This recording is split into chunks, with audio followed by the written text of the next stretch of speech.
लोगों को जानबूझ के जाहिल बनाया जा रहा है ताकि वो गुलाम बने रहें। इंसान पढ़ लिख लेता है ना तो गुलामी को अस्वीकार कर लेता है, और वो जो राजनीति है, वो जो सिस्टम है, उस सिस्टम के खिलाफ हमारी लड़ाई है और हम लड़ते रहेंगे और लोग हमारे साथ हैं, क्योंकि सिस्टम में नीचे से ऊपर तक करप्ट लोग बैठे हुए हैं। जो उस करप्शन का भागीदार खुद है वो क्यों एक्शन लेगा उस पर? बहुत बड़े बड़े दिग्गज रहे पहले भी, लेकिन 23 साल की उम्र की भगत सिंह ने क्रांति ला दी थी। जब मुझे फैक्ट्रियाँ दिखती हैं तो मुझे लगता है कि फैक्ट्रियाँ तो बनी हैं यार, उसको ख़त्म किया गया है। 105 सिवान विधानसभा सीट से आज़ाद समाज पार्टी के उम्मीदवार नेमत आज़ाद खान क्षेत्र में लगातार जनसंपर्क कर रहे हैं, सघन दौरा कर रहे हैं और जनता के दरवाजे पर जाकर अपने पक्ष में मत देने की अपील कर रहे हैं। नया माने ये बदलाव के लिए होना सभी लोग का माने ये है कि भाई बदलाव आए, ये सिवान सदर का, इसलिए नवयुवक खड़ा है, रहेंगे, नए लोगों को भी मौका दिया जाना, नए लोगों को भी मौका देना चाहिए। बच्चे, बूढ़े और युवा उनके साथ सैकड़ों की तादाद में चल रहे हैं। इसी क्रम में चकिया, टड़वा और बिंदुसार सहित उन्होंने विभिन्न क्षेत्रों में सघन जनसंपर्क किया।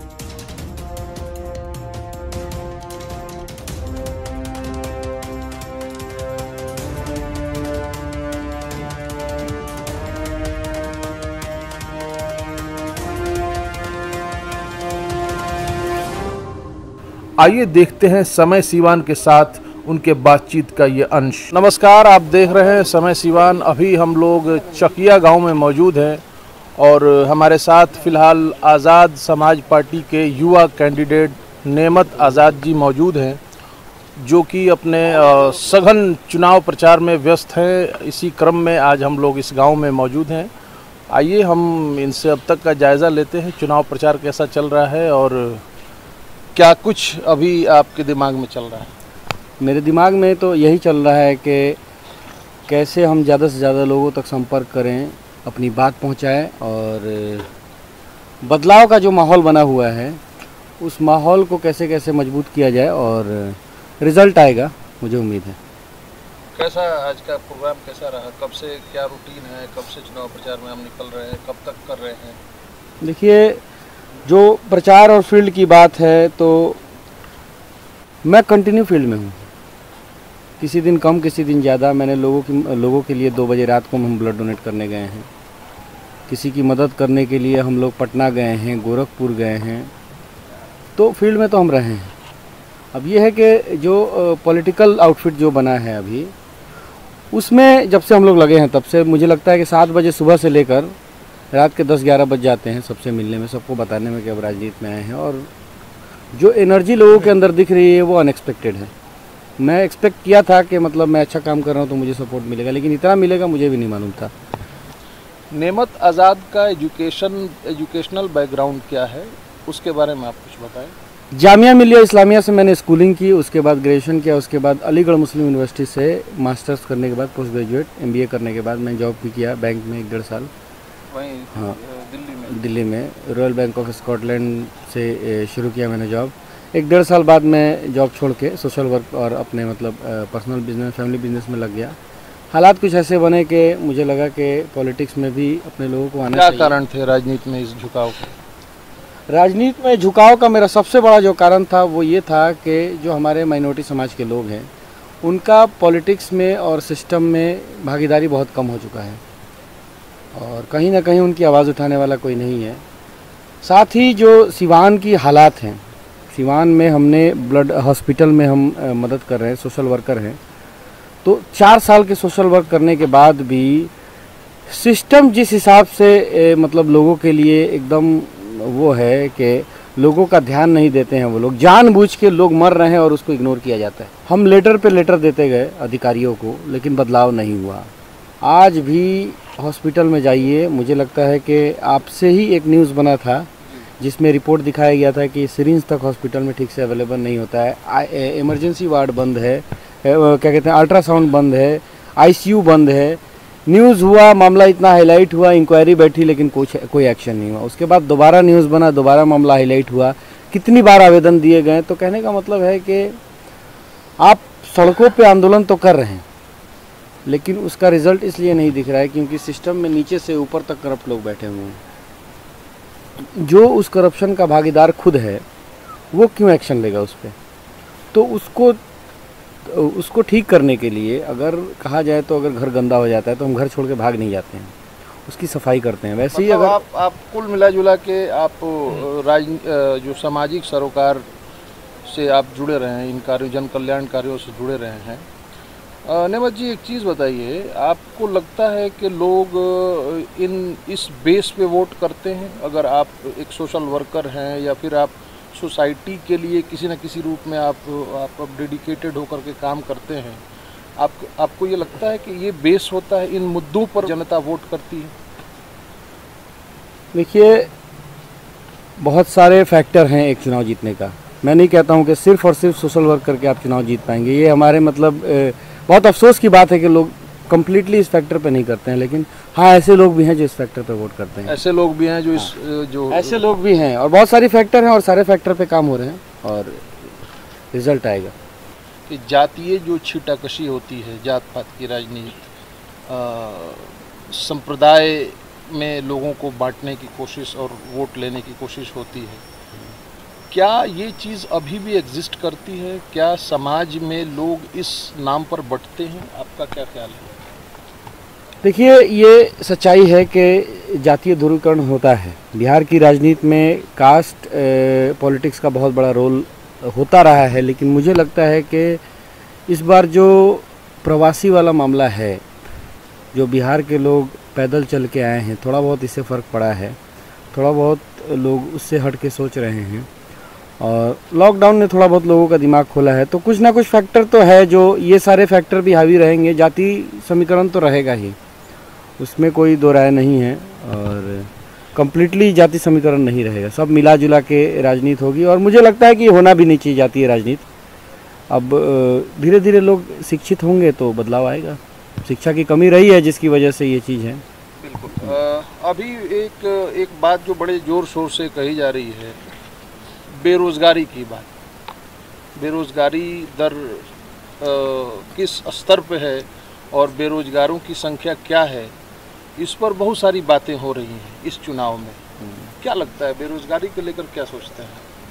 बेरोज़गारी को लेके मेरा स्टैंड क्लियर है, और मैं बोलूँगा कि जो पिछले 30 साल की राजनीति है, ये कम्प्लीटली इसके ऊपर मतलब जिम्मेदार है इसका। उससे पहले का तो बहुत ज़्यादा नहीं जानता हूँ, लेकिन जब मुझे साक्ष्य दिखते हैं, जब मुझे फैक्ट्रियाँ दिखती हैं, तो मुझे लगता है कि फैक्ट्रियाँ तो बनी हैं यार, उसको ख़त्म किया गया है। लोगों को गुलाम बनाया गया है ताकि वो उस तरह की राजनीति के शिकार हों। लोगों को गरीब बनाया गया है, अनपढ़ बनाया गया है, ताकि वो इन्हीं सब चक्करों में वोट देते रहें। अगर वो पिछले 30 साल में जो डैमेज किया गया है एजुकेशन सिस्टम को, जो डैमेज किया गया है यहाँ के फैक्ट्रियों को, इंडस्ट्रीज़ को, अगर उसको निगेटिव में ना ले जाके पॉजिटिव की तरफ ले गया होगा, तो मुझे लगता है कि बिहार एक कुछ अलग ही वो होता। क्योंकि यहाँ पे लेबर है जो सबसे मुश्किल है। वो ऐसा रिसोर्स है ना जो बहुत आसानी से नहीं मिलता। बाकी सारे रिसोर्सों को आप ट्रांसपोर्ट करके मंगा सकते हैं, उसके पास ह्यूमन रिसोर्स बिहार में। हाँ, जो बाकी सारे रिसोर्स को ना आप पैसे के दम पे या मतलब पॉलिसी के हिसाब से खरीद सकते हैं, वो तो खरीदने की चीज़ है, उसके पास अपना दिमाग नहीं है। सबसे ज़्यादा टफ जो है जिसको मैनेज करना होता है वो है human resource. Human resource Bihar के पास है, उसको अगर ढंग से यूज़ किया गया होता तो बिहार बहुत आगे होता। मुझे लगता है कि जानबूझ के पिछली दोनों गवर्नमेंट ने बिहार के लोगों को बर्बाद किया है और बिहार के लोगों को अनपढ़ बनाया है, ताकि उनकी जात वाली राजनीति और इस तरह की राजनीति चले। आपके अगेंस्ट जो लोग चुनाव लड़ रहे हैं, उनमें से कोई प्रत्याशी स्वास्थ्य राज्य मंत्री रहा है, कोई कई बार बिहार सरकार में मिनिस्टर रहा है, एमपी रहे हैं, एमएलए रहे हैं कई टर्म से, 15-15 सालों से। आपको लगता है क्या इतने जो नामचीन लोग राजनीति के फील्ड की अगर हम बात करें, ऐसे लोगों को कम्पीट करना कितना मुश्किल और कितना आसान है आपके लिए, क्या सोचते हैं? देखिए, बहुत बड़े बड़े दिग्गज रहे पहले भी, लेकिन 23 साल की उम्र की भगत सिंह ने क्रांति ला दी थी। ठीक है, बहुत बड़े बड़े दिग्गज लड़े, लेकिन 28-30 साल की उम्र में शहाबुद्दीन साहब विधानसभा जीते। बहुत बड़े बड़े दिग्गज रहे जब 28-29 साल की उम्र में लालू यादव जी सीएम बने। तो कहने का मतलब है कि उम्र और क्या कहते हैं, उम्र सब कुछ नहीं होता है, सिर्फ उम्र फैक्टर नहीं है, काम करने की क्षमता होनी चाहिए। और अगर दिग्गज हैं तो मैं मतलब सम्मानपूर्वक उनको इनवाइट करता हूं कि सिवान में जितने चैनल है सबको बुला के एक सारे कैंडिडेट का डिबेट होना चाहिए। और ये प्रक्रिया होनी चाहिए चुनाव की एक प्रक्रिया होनी चाहिए कि भाई जितने कैंडिडेट हैं उनके बीच में एक डिबेट हो और वो डिबेट सार्वजनिक किया जाए, ताकि लोगों को भी पता चले कि किसकी क्षमता क्या है। पहले राजद की गवर्नमेंट थी, अब एनडीए की गवर्नमेंट है। मैं इन दोनों गवर्नमेंट को कहूँगा मैं कि ये दोनों गवर्नमेंट ने इंडस्ट्रीज़ को, एक ने बंद किया है, दूसरे ने बेचा है। एक ने बंद किया है, दूसरे ने बेचा है। एजुकेशन सिस्टम जहाँ था वहीं है, कोई बदलाव नहीं है।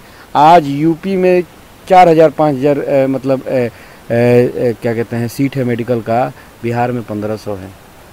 आप खुद सोचिए इसके बारे में। कॉलेजेस, सेंट्रल यूनिवर्सिटी जो बिहार में हैं नाम की हैं, स्टेट की कॉलेजेस तो बहुत कम देखने को मिलते हैं।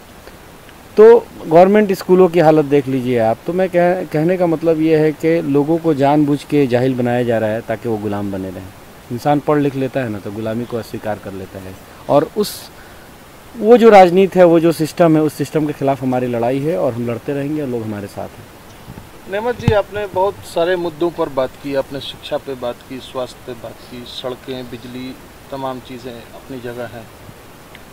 आपके पास अगर सिवान की जनता आप में विश्वास दिखाती है, एक विधायक के तौर पे क्या रोड मैप आपके पास क्या है, ब्लूप्रिंट क्या है, आपकी क्या स्ट्रेटजी है, सिवान में क्या बदलाव करना चाहेंगे अगर अब ये विश्वास अगर आप जीतने में कामयाब हो जाते हैं? देखिए, ये आपने जो क्वेश्चन पूछा, मैं ये बता रहा हूँ कि मेरे पास विज़न है और बाकी विधायक के पास कोई विज़न ही नहीं। आप पूछेंगे तो बोलेगा विकास करना है, क्या विकास करना नहीं मालूम है। देखिए, एक विधायक का जो पावर होता है, उस पावर के अंडर में मैं क्या कर सकता हूँ कि मैं पंचायतों में लाइब्रेरी का अरेंजमेंट करा सकता हूँ, मैं पंचायतों में करियर काउंसलिंग सेंटर खुलवा सकता हूँ, मैं पंचायतों में वेंटिलेटर एम्बुलेंस प्रोवाइड करा सकता हूँ, मैं बाज़ार में सुरक्षा प्रोवाइड करा सकता हूँ। लोगों को सेफ्टी होनी चाहिए, दुकानें चोरी नहीं होनी चाहिए। एक दुकान में अगर चोरी हो जाती है तो बिज़नेस बर्बाद हो जाता है। तो इस चीज़ पे फोकस होना चाहिए। कोई बंदा बैंक जा रहा है तो उसको सिक्योरिटी होनी चाहिए रास्ते में, ताकि पैसा ना छीन ले। बैंकों के बाहर से पैसा छीन लिया जाता है और वहाँ पे आज तक सिक्योरिटी नहीं है, कई कंप्लेन है। ये सारी चीज़ें हॉस्पिटल में जहाँ तक सुधार हो सकता है, मैं एज अ विधायक जितना पावर है मेरे अंदर मैं करवाऊँगा। और शहर का ट्रैफिक है, ये बेसिक चीज़ें हैं, इन्हीं चीज़ों पे फोकस करना चाहिए। एजुकेशन सिस्टम को सुधारा जाएगा। जो लोग क्लासेस नहीं लेते हैं गवर्नमेंट स्कूलों में, उन पे एक्शन लिया जाएगा, उन पे फोकस किया जाएगा और उन पे मतलब उन पे सर्विलांस रखा जाएगा कि लोग जाके चेक करें, देखें कि पढ़ाई क्यों नहीं हो रही है। और जहाँ तक शिक्षा नहीं पहुँचा है, जहाँ पे रोड नहीं पहुँचा है, वहाँ पे रोड पहुँचाया जाएगा। जो भी लोग हैं, देखिए, सबसे प्राइम फोकस तो मेरा एजुकेशन पे होगा। एक बात जो आप सिवान की जनता से कहना चाहेंगे? सिवान की जनता से मैं ये कहना चाहूँगा कि जब कोई ट्रैफिक में फंसता है तो वो जात धर्म देख के नहीं फंसता है। जब वो हॉस्पिटल में ख़राब सुविधा होने की वजह से अगर कोई उनका अपना मर जाता है तो उस वक्त जात और धर्म नहीं होता है।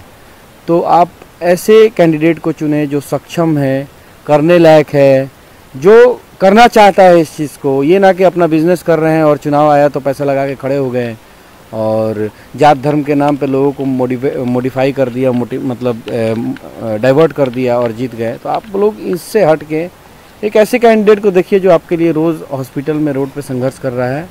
और मैं सबसे रिक्वेस्ट करूँगा कि आप लोग एक बार मौका दीजिए। सांसद को आपने 10 साल मौका दिया, उसने कुछ नहीं किया, पूर्व सांसद।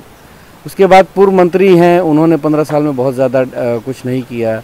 पूर्व विधायक जो हैं वो भी मंत्री रहे हैं, उन्होंने भी बहुत कुछ नहीं किया। तो उनको मौका देके क्या फ़ायदा?